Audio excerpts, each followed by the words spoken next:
Assalamu alaikum everyone. I hope all are well and fit and fine. I am also well. So today we will learn a special topic. What is the name of topic? The name of the topic is modal. Modal verbs. It is an important topic in grammar. So let's get started.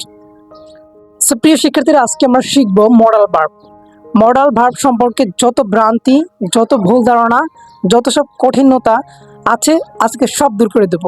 তো আজকে ক্লাসটা খুবই গুরুত্বপূর্ণ, তোমরা মনোযোগ সহকারে আজকে ক্লাসটা করবে। আজকে ক্লাসটা করলে মডাল ভার্ব সম্পর্কে তোমাদের আর কোনো সমস্যা থাকবে না, এটা আমার বিশ্বাস। তুমি যদি ইংরেজিতে মডাল ভার্ব না জানো তাহলে তুমি স্পিকিংয়ে খুব দুর্বল হবে এবং গ্রামারেও তুমি দুর্বল হবে। এই মডাল ভার্ব দিয়ে হাজার হাজার সেন্টেন্স তৈরি করা যায়। আজকে আমরা খুব গুরুত্বের সহকারে তোমাদের জন্য একটি ক্লাস নিয়ে আসছি। এই ক্লাসটা প্রত্যেকটা স্টুডেন্টদের করা উচিত, কেননা আজকে ক্লাসটা করলে মডাল ভার্ব সম্পর্কে তুমি একদম ফুল কনসেপ্টটা তুমি পেয়ে যাবে। আর মডাল ভার্ব সম্পর্কে তুমি যদি একবার ধারণা পেয়ে যাও, তুমি যে কোনো বিষয় সহজেই বুঝতে পারবে এবং প্রশ্ন করতে পারবে। তো দেরি কেন, আজকে ক্লাসটা শুরু করি। সাধারণত আমরা জানি মে, মাইট, ক্যান, কুড, শ্যাল, শুড ইত্যাদি হচ্ছে মডাল ভার্ব, কিন্তু এই মডাল ভার্বের ব্যবহার আমরা জানি না, যার কারণে আমাদের এত কঠিনতা লাগছে এবং এই বিষয়টা খুব হার্ড মনে হচ্ছে। তো চলো আজকে আমি তোমাদের ধীরে ধীরে ধরে ধরে প্রত্যেকটা বিষয় বুঝিয়ে দেব খুব সহজে, এবং এক্সাম্পল দেব প্রত্যেকটা বিষয়ের। প্রত্যেকটা টপিক আলাদা আলাদা করে আমি বিশ্লেষণ করব। যেমন ক্যান, কুড এটা আলাদা হবে, মে, মাইট এটা আলাদা হবে। তো চলো শুরু করা যাক।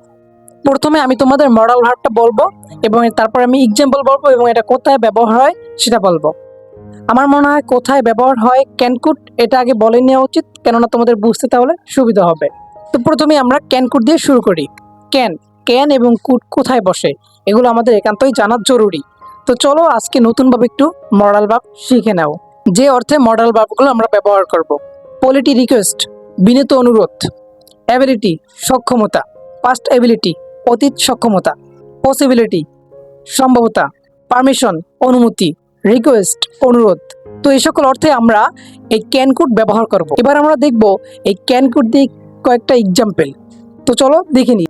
You can sit here, you can sit here তুমি এখানে বসতে পারো। এখানে ক্যানের ব্যবহারটা হয়েছে, তুমি দেখতে পারবে।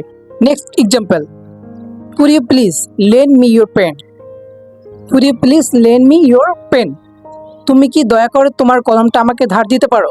এখানে কি বোঝানো হয়েছে? অনুরোধ। মনে রাখবে তোমরা এই বিষয়গুলো। কোনো অনুরোধ বুঝালে তুমি এখানে কি বসাবে? তোমরা কুড বসাবে। কোনো অনুরোধ বুঝালে কি বসাবে? কুড। কেননা তুমি এটা অনুগ্রহের সাথে বলছো, অনুগ্রহের সাথে কিছু বললে তোমরা কুড ব্যবহার করবে, ক্যান তখন আর ব্যবহার করবে না। ক্যান কিছুটা তুই তুকারের মতো মনে হয়, তাই তোমরা এখানে কুড ব্যবহার করবে। তোমাদের আরেকটা বিষয় আমি ক্লিয়ার করে দিই, বড়দের সাথে যখন কথা বলবে তোমরা অবশ্যই কুডের ব্যবহার করবে, ক্যান নয়। ক্যান তুই তো করে তোমার বন্ধু বান্ধবের সাথে বলতে পারো, কিন্তু তোমরা কুডের ব্যবহার করবে এবং যে কোনো বড় শ্রদ্ধের সাথে তোমরা কুড ব্যবহার করবে। Next example, I can speak to language আমি দুটো ভাষায় কথা বলতে পারি। এখানে কি বোঝানো হয়েছে? সক্ষমতা। কি বোঝানো হয়েছে? সক্ষমতা। তারপর নেক্সট এক্সাম্পল, আশা করি তোমরা খুব ক্লিয়ারলি বুঝতে পারছো। তো এভাবেই তোমাদের আমি শেখাবো এবং তোমরা এভাবে শিখলে আমি আশা করি 100% তোমরা মডাল ভার্বটা শিখে যাবে। তো ধৈর্য সহকারে পুরো ভিডিওটা দেখবে, এটা তোমাদের কাছে অনুরোধ, এবং ভিডিওটি ভালো লাগলে অবশ্যই বেশি বেশি শেয়ার করবে। He can not speak English সে ইংরেজি বলতে পারে না। এটা কি বোঝানো হয়েছে? সক্ষমতা।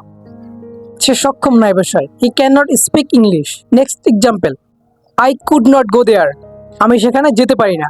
I could not go there. যদি বলি আমি সেখানে যেতে পারি, আই ক্যান গো দেয়ার আমি সেখানে যেতে পারি। তোমরা এই সেন্টেন্সগুলো এইভাবে তৈরি করতে পারো, কোনো সমস্যা নেই। তোমাদের আমি বুঝাচ্ছি, সেন্টেন্স তৈরি করা হচ্ছে মূল বিষয়। ইংলিশ স্পিকিংয়ের জন্য যে যত বেশি সেন্টেন্স তৈরি করতে পারবে সে তত প্রো। তো তোমরা বেশি বেশি সেন্টেন্সগুলো তৈরি করবে, যেভাবে হোক, যেভাবে পারো, ভুল পারো, সমস্যা নাই, সেন্টেন্স তৈরি করো। এবার আমরা মে, মাইটের ব্যবহার শিখব। তো চলো প্রথমে মে, মাইট কোথায় ব্যবহার করব, কিভাবে ব্যবহার করব এটা জানি। গিভিং পারমিশন অনুমতি প্রদানে আমরা ব্যবহার করব মে, মাইট। পসিবিলিটি পসিবিলিটির ক্ষেত্রে আমরা মে, মাইট ব্যবহার করতে পারি। অনুমতি প্রার্থনা এক্ষেত্রে আমরা ব্যবহার করব মে, মাইট।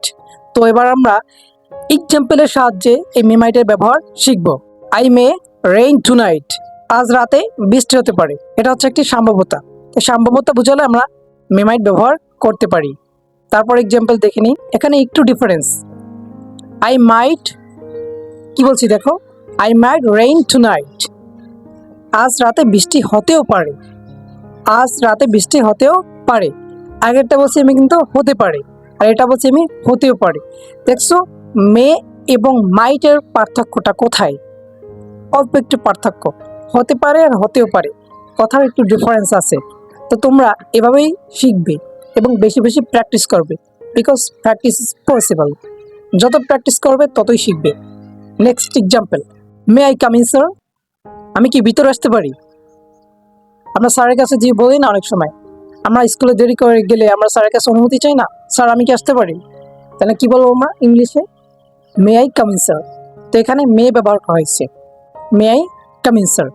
এটা অনুমতি, অনুমতি প্রদানের কথা বলা হয়েছে। আমি আগেই তোমাদেরকে ওই যে অর্থে ব্যবহার হয় মেমাইটগুলো বা যে অর্থে ব্যবহার হয় এই মডাল ভার্বগুলো, সে সম্পর্কে আমি বলে দিয়েছি এবং ভাগ ভাগ করে তোমাদের জন্য আমি আলোচনা করেছি, যাতে তোমাদের বুঝতে একদম সহজ হয়। তো আশা করি মেমাইটটা তোমরা বুঝতে পেরেছো, মেমাইট কোথায় ব্যবহার হয়। তো চলো এবার চলে যাই আমরা নেক্সট পার্টে।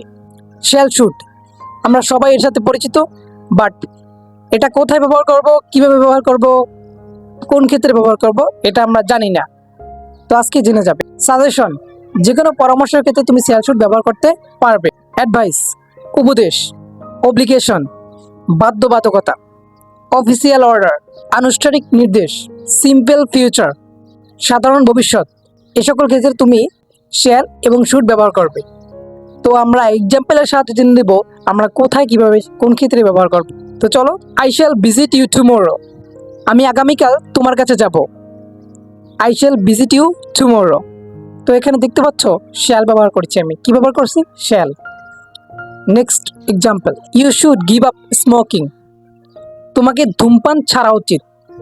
এটা একটা পরামর্শ বোঝাচ্ছে। You should give up smoking, তোমাকে ধূমপান ছাড়া উচিত, একটা পরামর্শ দিয়েছে তোমাকে। Next example, the school shall remain closed, school বন্ধ থাকবে। স্কুল বন্ধ থাকবে, এটা একটা কি? এটা হচ্ছে একটা official order. Next example, you should never tell lie, তোমার কখনো মিথ্যা বলা উচিত না। You should never tell lie, তোমার কখনো মিথ্যা বলা উচিত না। এটা এটা একটা উপদেশ, এটা একটা উপদেশ। তো আশা করি তোমরা এই শ্যাল এবং শুডের ব্যবহারটা বুঝতে পেরেছ। এবার আমরা চলে যাব উইল উড। এবার আমরা শিখবো উইল উডের ব্যবহার, কোন ক্ষেত্রে বা কোন অর্থে ব্যবহার হয়। তো চলো দেখি নেই। অফার মানে প্রস্তাব। সিম্পল ফিউচার, সাধারণ ভবিষ্যৎ। পলিটি রিকোয়েস্ট, বিনীত অনুরোধ। Asking someone to do something, কাউকে কিছু করতে বলা। Asking someone to do something, কাউকে কিছু করতে বলা। এই সকল ক্ষেত্রে আমরা উইল এবং উড ব্যবহার করব। তো চলো আমরা কয়েকটা এক্সাম্পল দেখে নেই। They will attend the party, তারা অনুষ্ঠানে যোগ দিবে। They will attend the party, এটা সাধারণ ভবিষ্যতের কথা বোঝানো হয়েছে। Next example, you will give me your address, তুমি কি তোমার ঠিকানা আমাকে দেবে। You will give me your address. Next example, would you like some tea, তুমি কি চা পান করবে। তো এগুলো তোমার উইল উডের ব্যবহার। এবার আমরা অ্যাট লাস্ট মাস্টের ব্যবহার শিখবো। মাস্ট কোন ক্ষেত্রে ব্যবহার হয়, কিভাবে ব্যবহার হয়। আগে দেখি মাস্ট কোন অর্থে ব্যবহার হয়। অব্লিগেশন, বাধ্যকতা। সার্টেনটি, নিশ্চয়তা। এক্সপেকটেশন, প্রত্যাশা। নেসেসিটি, প্রয়োজনীয়তা। ডিটারমিনেশন, দৃঢ় সংকল্প। তো এই সকল ক্ষেত্রে আমরা মাস্টের ব্যবহার করব। এই সকল ক্ষেত্রে আমরা কি ব্যবহার করব? মাস্টের। তো আমরা এক্সাম্পলের সাহায্যে দেখে নিই এই মাস্টের ব্যবহার আমরা কোথায় কোথায় করব। I must do the work, আমাকে কাজটি করতে হবে। Next example, it must rain tonight, it must rain tonight, আজকে রাতে অবশ্যই বৃষ্টি হবে। তো তোমাদের যে কটা ব্যবহার আমি শিখালাম, এই কটা ব্যবহার তোমরা বেশি বেশি প্র্যাকটিস করবে। প্র্যাকটিসের সাথে তোমাদের সম্পূর্ণ সফলতা নির্ভর করে। তোমরা যত বেশি প্র্যাকটিস করবে তত বেশি জানবে। So dear students and friends and family, today that's it. আসসালামু আলাইকুম, বাই বাই।